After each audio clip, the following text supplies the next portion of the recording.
membahas tentang dampak negatif kekerasan fisik dan non-fisik terhadap anak. Nah, jadi kita akan tahu cara yang lebih baik dalam menghadapi perilaku buruk anak kita. Nah, sekarang saya ingin bertanya, apakah yang orang tua ibu lakukan ketika ibu berbuat kesalahan sewaktu ibu kecil?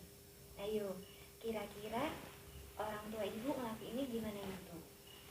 Coba ibu Atun. Gimana bu? Dicubit. Iya, terus ibu Ita dipukul. Terus Bu Musa, gimana bu? Ditali kakinya. Iya ya bu ya. Terus perasaannya gimana nih bu ketika orang tua itu melakukan hal tersebut kepada ibu-ibu semuanya? Gimana?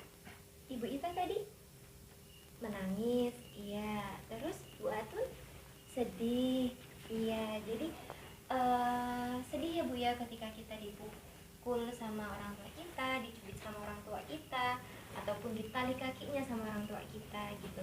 Nah, sekarang saya ingin mengajak ibu untuk melakukan suatu permainan ya bu ya. Semuanya ibu-ibu, ayo kita berdiri semuanya. Udah? Sekarang angkat tangan ibu semuanya ke atas seperti ini. Lalu kita bayangkan di sini ada setumpuk pasir di atas tangan kita. Bayangkan ada setumpuk pasir di tangan kita. Udah? Ibu bayangkan ya bu ya. Lalu dengan perlahan kita genggam pasir itu. Perlahan, semakin erat kita genggam pasir itu, semakin lama semakin erat, semakin lama semakin erat, semakin lama semakin erat. Udah? Ibu udah bayangkan gimana rasanya? Udah ibu? Udah ya. Nah, terus apa yang terjadi pada pasir itu bu? Kira-kira nih. Gimana bu? Bu Ita? Pasirnya keluar. Iya, terus Ibu Atun? Pasirnya brojol. Iya, terima kasih ya bu ya atas jawaban dari ibu-ibu semuanya. Nah, iya benar ya bu ya. Jadi ketika kita menggenggam pasir itu terlalu erat, maka pasir itu akan keluar dari sela-sela jari kita. Ya. Nah, ibaratnya itu ya bu ya.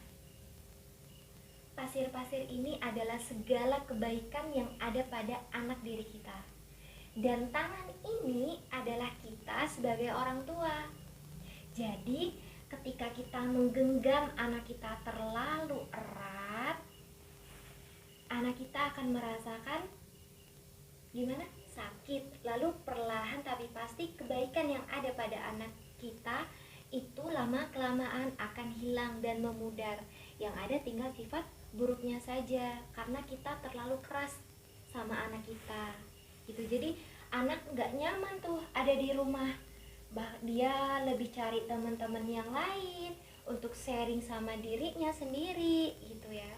Nah, jadi ketika anak sudah tidak nyaman di rumah karena orang tua itu berbuat kasar, otomatis anak akan keluar mencari dunianya gitu. Jadi kita kembalikan lagi, kan di ajaran Islam udah diajarin ya bu ya, baiti jannati, rumahku surgaku.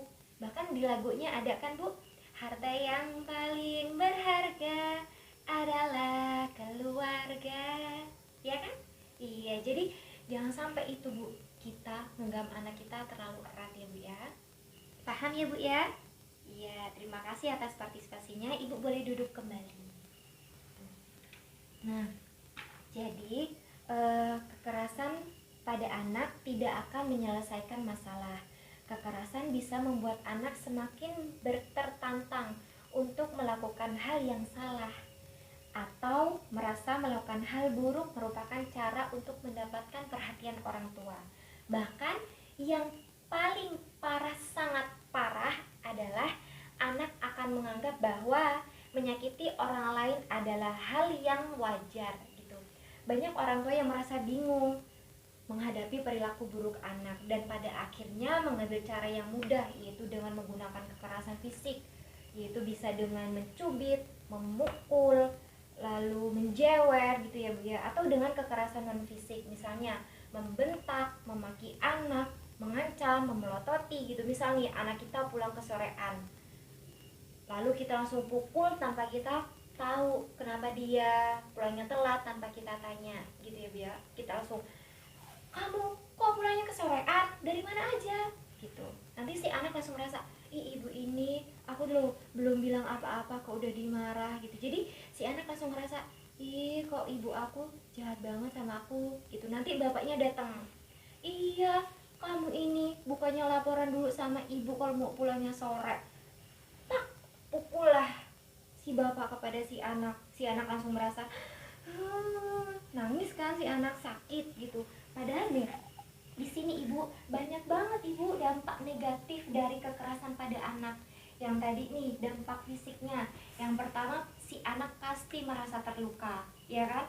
Karena kita pukul, karena kita jewer, karena kita cubit, si anak bisa lebam-lebam, badannya biru-biru, sakit-sakit gitu.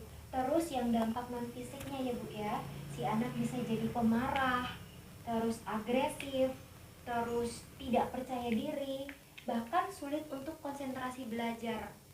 Dan kombinasi dari ini semua, ujung-ujungnya ibu, kita bahkan orang tua sampai nggak yang menyadari bahwa ada yang lebih parah dari itu, yaitu tadi ibu, anak akan menganggap menyakiti orang lain adalah hal yang wajar. Nah ini kalau anak sudah menganggap udahlah mukul aja temanku, orang dia nakal, orang ibuku aja sering mukul aku kalau aku salah gitu. Atau mungkin teman anak kita ada yang salah dikit, anak kita langsung plak, langsung cubit, langsung marahin gitu ya Bu ya. Karena kenapa, si anak udah ngerasa ya udah ibu aku mah udah biasa kayak gitu, ya udah aku lakuin aja sama teman-temanku gitu ya Bu ya. Dan itu kan nggak baik ya Bu ya. Nah jadi sebisa mungkin orang tua itu bisa menahan diri, mengendalikan diri, menahan emosi saat menghadapi perilaku buruk anak. Bisa dengan kita duduk, bisa dengan istighfar, atau mungkin yang beragama Islam bisa ambil air wudhu dulu gitu ya Bu ya.